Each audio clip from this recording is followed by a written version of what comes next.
¿Quién es el Espíritu Santo? La verdad no contada sobre el Espíritu Santo en el viaje de la fe. Entender el papel del Espíritu Santo en la superación del pecado es crucial para cada creyente. Según la Biblia, el Espíritu Santo no es un concepto etéreo, sino una parte vital de la divinidad conocida como la Trinidad, en las palabras mismas de Jesús, como se registra en Juan 14:26. Pero cuando venga el Espíritu de verdad, Él os guiará a toda la verdad, porque no hablará por su propia cuenta, sino que hablará todo lo que oiga, y os hará saber las cosas que habrán de venir. Este pasaje revela dos verdades esenciales: el Espíritu Santo como una personalidad distinta dentro de la Trinidad y el papel que desempeña en guiar y consolar a aquellos que siguen a Cristo. ¿Quién es el Espíritu Santo? El Espíritu Santo es una parte clave de lo que los cristianos llaman la Trinidad, lo que significa un solo Dios en tres personas: Dios el Padre, Jesús el Hijo y el Espíritu Santo. Al igual que el Padre y el Hijo, el Espíritu Santo es completamente divino y poderoso. Este concepto puede ser confuso, pero está claramente respaldado en la Biblia en muchos pasajes diferentes. El Espíritu Santo no es simplemente una fuerza distante. Desempeña un papel crucial en nuestras vidas. Es como un ayudante que siempre está allí para nosotros, un maestro que nos guía y un consolador que nos da paz y fuerza cuando la necesitamos. Así que cuando hablamos acerca del Espíritu Santo, estamos hablando de un aspecto fundamental de la presencia de Dios con nosotros y en nosotros. El Espíritu mismo testifica con nuestro espíritu que somos hijos de Dios. Romanos 8:16. Además, el Espíritu Santo nos capacita para vivir una vida que agrada a Dios, produciendo frutos como el amor, la alegría y la paz. Gálatas 5:22-23. E impartiendo dones espirituales para la edificación de la iglesia. 1 Corintios 12:4-11. El pecado que te impide escuchar al Espíritu Santo se muestra como algo que hace mucho más que romper reglas. Afecta la conexión especial entre Dios y nosotros. Piensa en cómo todo comenzó perfectamente en el jardín del Edén, donde Adán y Eva podían pasar tiempo con Dios como amigos. Pero luego, cuando pecaron, crearon un gran problema que hizo que las personas se alejaran de Dios. La Biblia muestra claramente cómo el pecado cambió cómo podíamos sentir y entender las cosas acerca de Dios. El Espíritu Santo, a menudo descrito como el aliento de Dios, se mueve en la vida de los creyentes de manera profunda y sutil. Este fue el caso en la creación del hombre en el libro de Génesis. La tierra era caos y confusión y oscuridad por encima del abismo, y un viento de Dios aleteaba por encima de las aguas. Génesis 1:2. Desde el principio, el Espíritu de Dios estaba presente, revoloteando sobre un vacío informe, que era el símbolo del potencial y la influencia divina, preparándose para traer la vida en toda su plenitud, mientras los días de la creación se desplegaban. Dios habló el mundo a la existencia. Su palabra, a medida que los días de la creación se desarrollaban, Dios habló el mundo a la existencia con su palabra. Entonces, en el sexto día, algo extraordinario sucedió. Dios dijo: «Hagamos al ser humano a nuestra imagen, conforme a nuestra semejanza, y que dominen sobre los peces del mar, sobre las aves del cielo, sobre los animales domésticos, sobre toda la tierra y sobre todos los reptiles que se arrastran por la tierra». Así que Dios creó al ser humano a su imagen. A imagen de Dios lo creó. Hombre y mujer los creó. Génesis 1:26-27. Aquí vemos un pronombre plural, nosotros, que incluye al Espíritu Santo, lo que indica un acto colaborativo en la creación de la humanidad.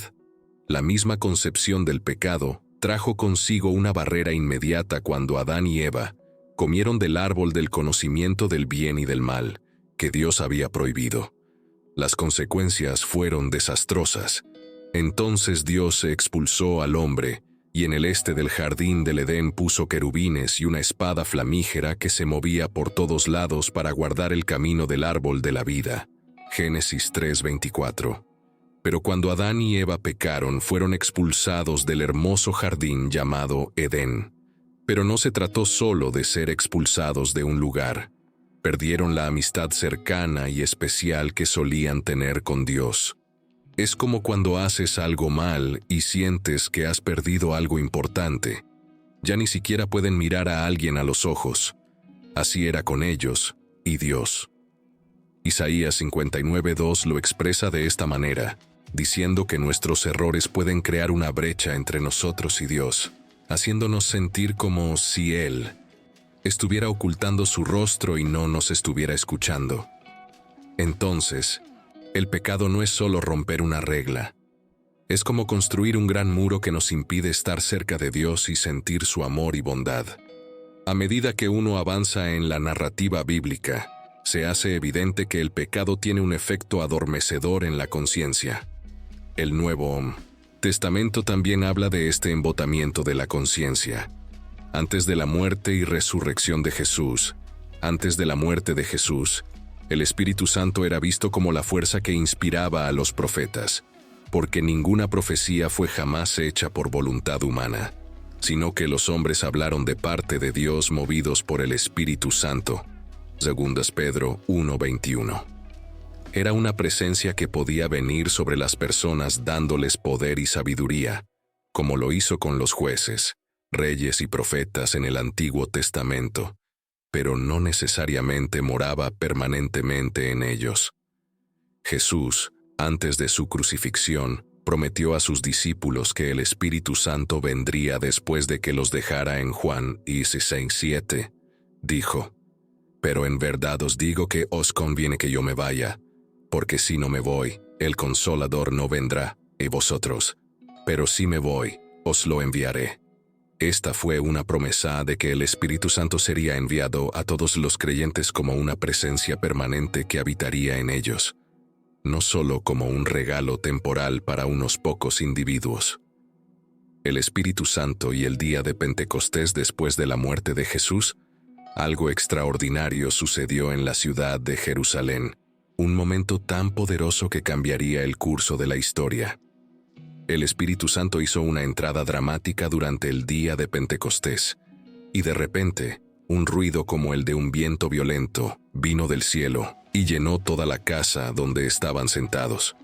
Y aparecieron lenguas que parecían de fuego, distribuyéndose, y una lengua se posó sobre cada uno de ellos. Todos fueron llenos del Espíritu Santo y comenzaron a hablar en diferentes lenguas, según el Espíritu les daba habilidad para expresarse. Hechos 2:4.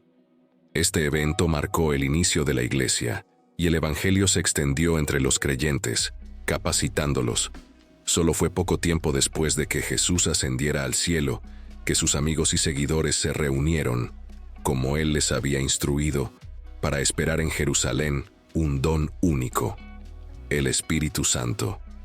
Este grupo de alrededor de 120 creyentes, incluidos los apóstoles, estaban todos juntos en un mismo lugar, unidos en oración y expectativa.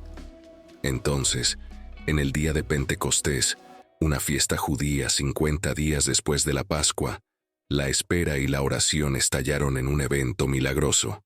De repente, hubo un sonido como el de un poderoso viento que venía del cielo y llenaba toda la casa donde estaban sentados.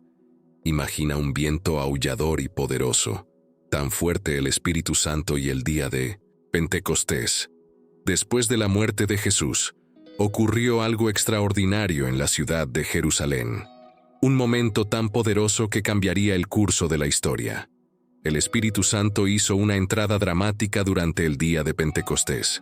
De repente, un ruido como el de un viento violento vino del cielo y llenó toda la casa donde estaban sentados.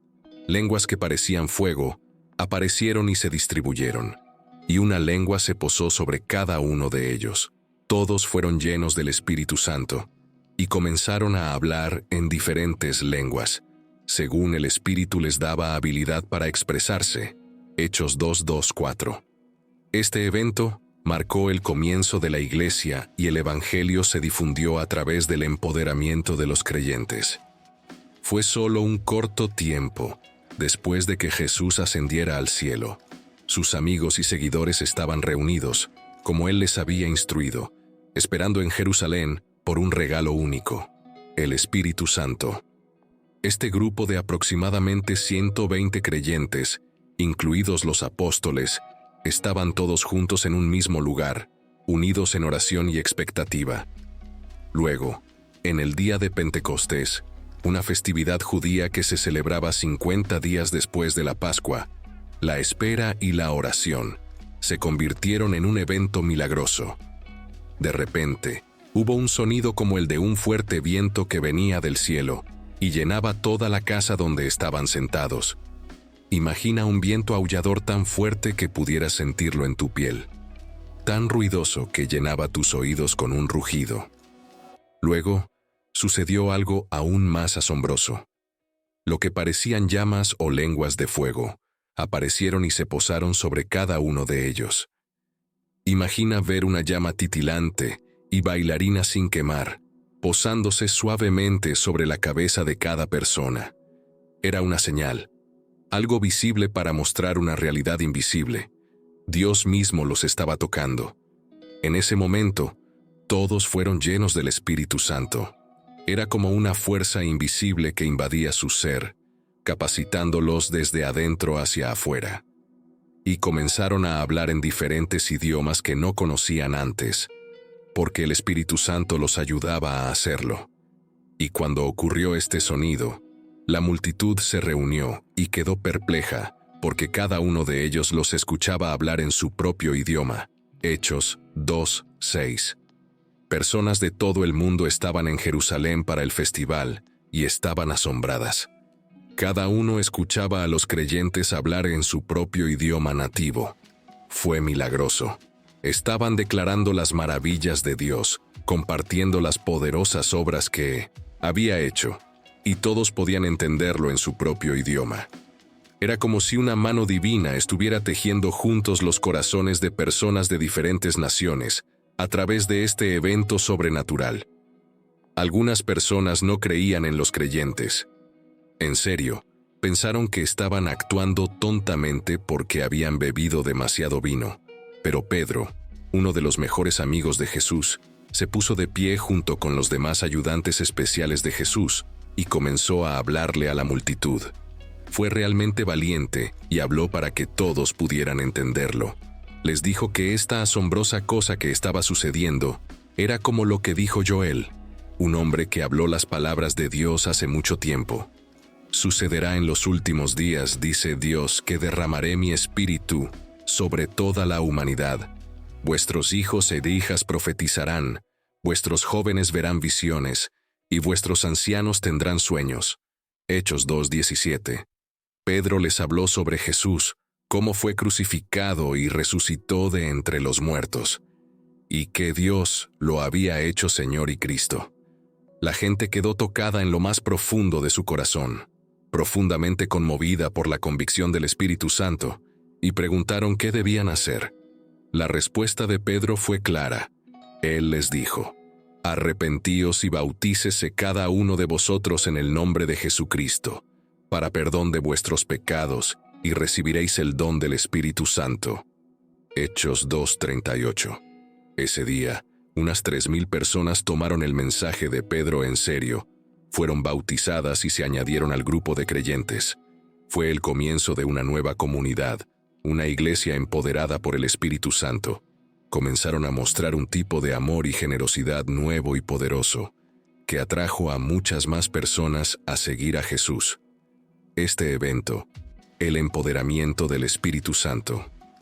El Espíritu Santo en el día de Pentecostés fue la chispa que encendió la llama de la iglesia primitiva, la cual continúa ardiendo en todo el mundo hasta el día de hoy.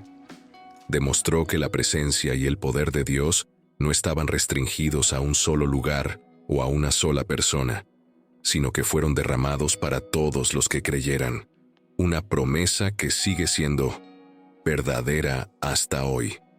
El Espíritu Santo es esencial para vivir una vida que agrade a Dios. Él nos capacita para hacer lo correcto y evitar lo que es incorrecto. Además, El Espíritu Santo es un sello para nuestra relación con Dios, garantizando nuestra herencia como hijos de Dios y la futura resurrección. Efesios 1:3-14. En segundo lugar, Dios Elí, Hijo. ¿Por qué Jesús oraba a Dios si Él es Dios? Cada cristiano o seguidor de Jesús lo considera Salvador, sanador, dador de esperanza, libertador y Dios. Sin embargo, la Biblia describe muchas instancias en las que Jesús mismo oraba a su Padre en el cielo. ¿No es eso una contradicción? Marcos 1:35 dice, «Y levantándose muy de mañana, siendo aún muy oscuro, salió y se fue a un lugar solitario, y allí oraba». Incluso al final de su vida terrenal, Jesús seguía orando a su Padre, como cuando dijo, «Padre, perdónalos porque no saben lo que hacen». Lucas 23:34. Jesús seguía orando a su Padre Celestial, incluso en sus momentos más difíciles. Lucas 23:34-35. La implicación de este tipo de comunicación entre Jesús y Dios Padre ha generado mucha confusión en los corazones de muchos creyentes y no creyentes. Surgen preguntas como, Jesús dijo que es Dios para obtener respuesta a esa pregunta. Quédate hasta el final de este video. Pero por ahora, cubramos esta intrigante pregunta. ¿Cómo puede Jesús ser uno con Dios y aún así orar a Dios como nosotros también oraríamos a Dios? Eso no lo hace mortal, igual que tú y yo. Para entender a Jesús como Dios en la tierra, orando a su Padre en el cielo, necesitamos comprender que el Padre eterno y el Hijo eterno tenían una relación eterna antes de que Jesús tomara la forma humana.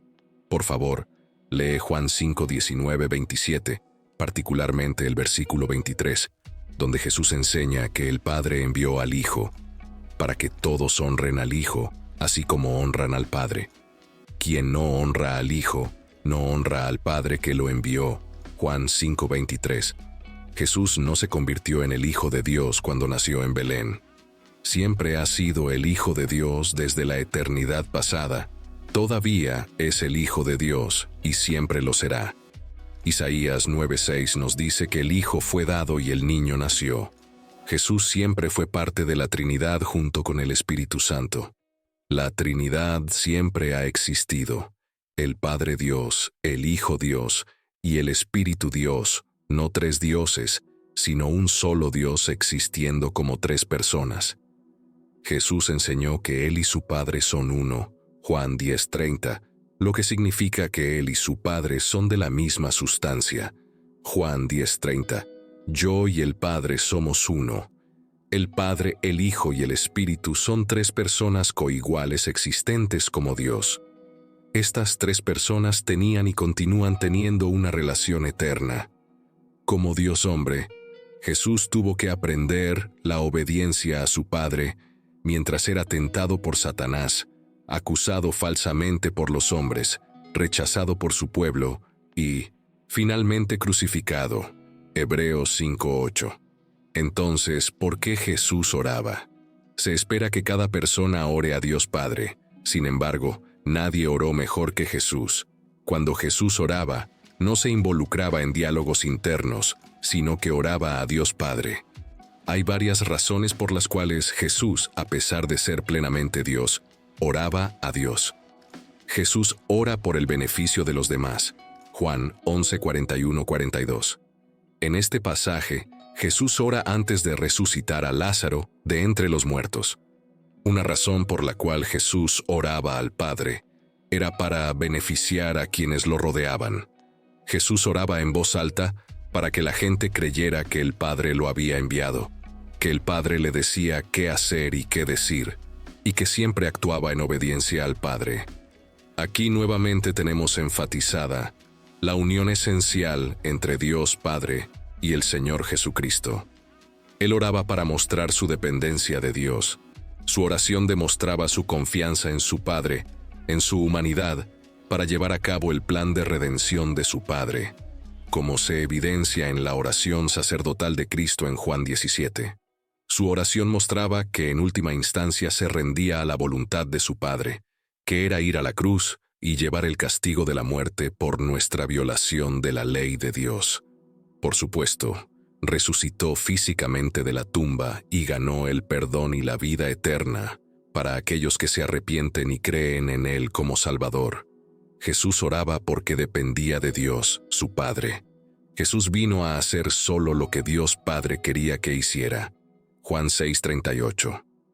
Después de sanar a un hombre que no había podido caminar en toda su vida, Jesús dijo: en verdad os digo, el Hijo no puede hacer nada por sí mismo, sino lo que ve hacer al Padre. Porque todo lo que hace el Padre, eso también hace el Hijo de igual manera. Juan 5:19. Cuando Jesús tenía decisiones difíciles que tomar, como elegir a sus primeros 12 discípulos, se retiraba a orar a solas. Lucas 6:12. Enseñaba que la oración es necesaria para lograr algunas cosas difíciles, como sanar a algunas personas. Marcos 9:28-29. Cuando Jesús entró en la casa, sus discípulos comenzaron a preguntarle en privado por qué no pudieron expulsarlo. Y él les dijo: este tipo de demonio no puede ser expulsado sino por medio de la oración. En la noche en que fue arrestado, Jesús fue a Getsemaní y oró fervientemente. Mateo 26:36. Entonces Jesús fue con ellos a un lugar llamado Getsemaní, y les dijo a sus discípulos: sentaos aquí mientras voy allá y oro. Jesús oró porque, siendo humano, necesitaba la ayuda de su Padre Dios. Jesús oró porque disfrutaba hablar con su Padre en el cielo. Los hijos deben disfrutar conversar con sus padres, y Jesús no fue una excepción. Tal vez la mayor oración de la Biblia fue la que Jesús oró en la noche antes de ser crucificado. En esa oración, Jesús no solo oró por sí mismo y por sus primeros discípulos, sino también por cristianos como nosotros que vinieron más tarde en la historia. Jesús se sintió bendecido de poder comunicarse con Dios, y estaba entusiasmado por interceder por personas como tú y yo. La clave para entender cómo Jesús podía orar a Dios Padre se encuentra en Hebreos 2:17. Por eso, tenía que ser semejante en todo a sus hermanos. Uno de los llamados más importantes de todas las personas es orar. Jesús era completamente humano, así como completamente Dios, y era perfectamente adecuado que Él orara al Padre en el cielo. Hay varias razones por las que Jesús, como ser humano, Jesús oraba al Padre. En primer lugar, todas las personas están llamadas a adorar a Dios, y la oración es una forma de adoración. Como nuestro sumo sacerdote, Jesús intercede en nombre del pueblo de Dios. Jesús oraba al Padre para disfrutar de la comunión de la Trinidad. Padre, Hijo y Espíritu Santo. A veces la Biblia simplemente dice que Jesús oraba, pero otras veces vemos un vislumbre de algo más. Después del bautismo de Jesús, oró y los cielos se abrieron, y el Espíritu Santo descendió sobre él en forma corporal como una paloma, y una voz vino del cielo diciendo: Tú eres mi Hijo amado, en ti tengo complacencia. Dentro del contexto de la oración, el Padre, el Hijo y el Espíritu se revelan en una comunión perfecta. Jesús oraba al Padre porque era una parte apropiada, natural y esencial de su misión en la tierra. Su oración nos dio un ejemplo para crecer en intimidad con nuestro Padre Celestial. Jesús es completamente Dios y completamente humano. La Biblia es clara en cuanto a esas dos verdades. Solo hay un Dios, y Jesucristo es ese único Dios. Jesús no es solo Dios. La Biblia dice que también es el Hijo de Dios, como se ve en Juan 3:16, porque de tal manera amó Dios al mundo, que ha dado a su Hijo unigénito, para que todo aquel que en él cree no se pierda, mas tenga vida eterna.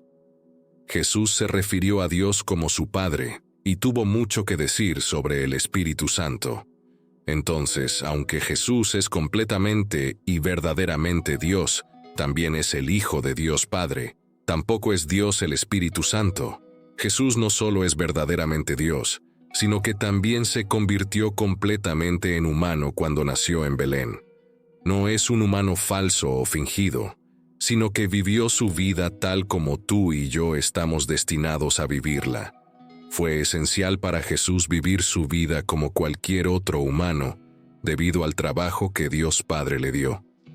Tuvo que experimentar la vida de la misma manera que tú y yo. No hubo atajos ni caminos fáciles. Jesús vivió su vida como cualquier otro humano, al igual que tú y yo. No hubo atajos ni caminos fáciles. Dios mismo reconoce a Jesús como su Hijo, confirmando que es una persona separada. Después de su bautismo, Jesús salió inmediatamente del agua, y he aquí, los cielos se abrieron, y vio al Espíritu de Dios descender como una paloma y posarse sobre él. Y he aquí, una voz del cielo dijo: «Este es mi Hijo amado, en quien tengo complacencia». Mateo 3, 16, 17. Ser igual a Dios pero humillado como un hombre es un concepto difícil de comprender plenamente para la mente humana. Pero con la ayuda del Espíritu de Dios, que nos enseña cosas espirituales profundas, la comprensión se arraigará en nuestros corazones. Cuando Jesús, el Hijo eterno de Dios, asumió la humanidad sin pecado, también asumió la forma de siervo, renunciando a su gloria celestial. En tercer lugar, Dios Padre. Hay un dicho común que dice que ningún hombre es una isla y que el trabajo en equipo hace que el sueño funcione. Esto se debe a que, donde quiera que haya un objetivo o una visión que deba ser alcanzada, siempre es sabio trabajar con socios que entiendan la imagen final y estén más que dispuestos a ir más allá para que todo salga genial, incluso si sus habilidades y dones son totalmente opuestos a los nuestros. La palabra de Dios describe bellamente el valor de las asociaciones valiosas en Eclesiastés 4, 9, 12. Mejores son dos que uno, porque tienen mejor paga de su trabajo, porque si cayeren, el uno levantará a su compañero, pero ay del solo, que cuando cayere, no habrá segundo que lo levante. También si dos durmieren juntos, se calentarán mutuamente, mas ¿cómo se calentará uno solo? Y si alguno prevaleciere contra uno, dos le resistirán, y cordón de 3 dobleces no se rompe pronto. Por lo tanto, el concepto de trabajo en equipo no fue iniciado por el hombre, ni perseguido porque la gente pensara que sería un giro divertido en nuestra cultura. Es una verdad valiosa transmitida por Dios mismo a nosotros, porque la Trinidad que forma la deidad fue el primer equipo. Qué ejemplo perfecto que muestra cómo las asociaciones preciosas pueden traer resultados extraordinarios. La deidad es un equipo perfecto compuesto por Dios Padre, el Hijo y el Espíritu Santo. Es fácil preguntarse cuándo se menciona la Trinidad, porque superficialmente puede parecer confuso. ¿Cómo puede Dios ser Dios y aún así ser Jesús? ¿O cómo puede el Espíritu Santo, que es el propio Espíritu de Dios, estar en la tierra mientras Dios está en el cielo? Para entender un poco mejor, podemos usar la analogía de la electricidad. Cuando la electricidad se transmite a tu hogar, puede canalizarse en energía térmica para alimentar una plancha, en energía lumínica para encender una bombilla, o en energía eléctrica para cargar tu teléfono. Diferentes formas, diferentes expresiones, diferentes funciones, pero sigue siendo la misma electricidad. Así es como Dios se expresa a sí mismo, como el Creador que también es Padre, como el Salvador crucificado y como el ayudante siempre presente. Aquí hay algunas escrituras que nos presentan y revelan al primer equipo, la Trinidad. Génesis 1:1-3 nos muestra dos miembros del equipo, Dios el Padre y el Espíritu Santo. Juan 1:1-4. En la amplificada nos presenta al tercer miembro de la Trinidad, Dios el Hijo, Jesucristo mismo. Dice: en el principio, antes de todo tiempo, era el Verbo, Cristo, y el Verbo estaba con Dios, y el Verbo era Dios mismo.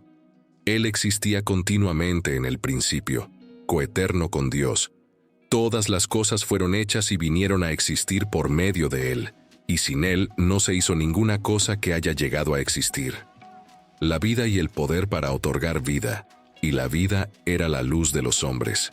En Mateo 3, 16, 17, la Biblia habla de los tres miembros de la Trinidad en una sola respiración. Dice que después de que Jesús fue bautizado, salió inmediatamente del agua, y he aquí, los cielos se abrieron y Juan vio al Espíritu de Dios descender como una paloma y posarse sobre él. Jesús. Y he aquí, una voz del cielo dijo: Este es mi Hijo amado, en quien tengo complacencia y deleite. Jesús, el Hijo en su forma humana, fue bautizado por Juan el Bautista, y vimos al Espíritu Santo descender sobre él como una paloma, mientras que Dios el Padre reconoció con deleite su filiación. Entonces, donde uno de los miembros de la deidad se mueve poderosamente, podemos estar seguros de que otro miembro de la deidad está presente para maximizar el propósito del cielo. Recuerda que la Trinidad representa una personalidad en tres en uno y desempeña tres funciones diferentes. Por lo tanto, profundicemos en las tres personalidades de la Trinidad. Dios el Padre es el Rey soberano, el dueño poderoso de todo el mundo. Reina supremo en el trono como Rey de reyes y Señor de señores que juzga la tierra.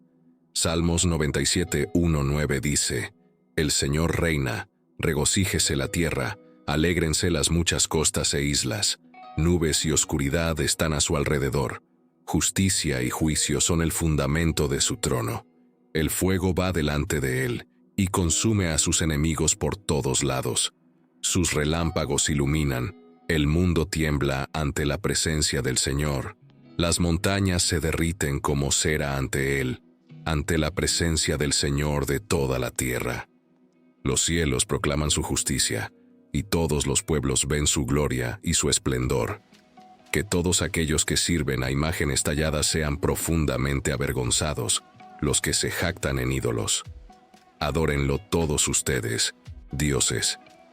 Sión escuchó esto y se alegró, y las ciudades hijas de Judá se regocijaron con alivio por tu juicio, oh Señor, porque tú eres el Señor Altísimo sobre toda la tierra. Tú estás exaltado por encima de todos los dioses. Oremos, querido Señor, mientras nos reunimos ante ti hoy. Venimos con corazones abiertos y mentes ávidas en busca de una comprensión más profunda de tu presencia divina en nuestras vidas. Tú que eres la fuente de toda sabiduría y conocimiento, te pedimos humildemente tu guía mientras viajamos hacia una comprensión más grande de tu ser. Concédenos la claridad de pensamiento para desentrañar los misterios de tu existencia. Ayúdanos a percibir tu presencia en la belleza de la creación, en la amabilidad de los extraños y en los momentos de quietud que susurran tu amor ilimitado. Que nuestros ojos estén abiertos para ver tu obra en cada aspecto de nuestras vidas, desde el amanecer del sol hasta los latidos de nuestros corazones. Concédenos la humildad para reconocer nuestras limitaciones y comprenderte plenamente, porque eres infinito más allá de nuestra comprensión, y sin embargo, eliges revelarte a nosotros de formas tanto grandiosas como sutiles. Enséñanos a abrazar el misterio de tu ser con reverencia y asombro, sabiendo que nuestras mentes finitas solo pueden comprender una fracción de tu gloria infinita. Concédanos el coraje de cuestionar y dudar, porque es a través del enfrentamiento con lo desconocido que nuestra fe se fortalece y nuestra comprensión se profundiza. Ayúdanos a buscar respuestas con sinceridad y un corazón abierto, confiando en que nos encontrarás en nuestras dudas e incertidumbres, llevándonos más cerca de la verdad. Concédenos la paciencia para esperarte, sabiendo que la verdadera comprensión no llega de inmediato, sino a lo largo de toda una vida de búsqueda y esfuerzo. Ayúdanos a confiar en tu tiempo y a rendirnos a nuestra necesidad de respuestas inmediatas, seguros de que siempre estás trabajando en nuestras vidas, moldeándonos y sosteniéndonos según tu plan divino. Concédenos la compasión para escuchar las perspectivas de los demás, reconociendo que cada uno de nosotros vislumbra tu verdad desde nuestro propio punto de vista único. Ayúdanos a abordar las conversaciones sobre ti con humildad y respeto, reconociendo que ninguno de nosotros tiene el monopolio de la comprensión y que tenemos mucho que aprender unos de otros.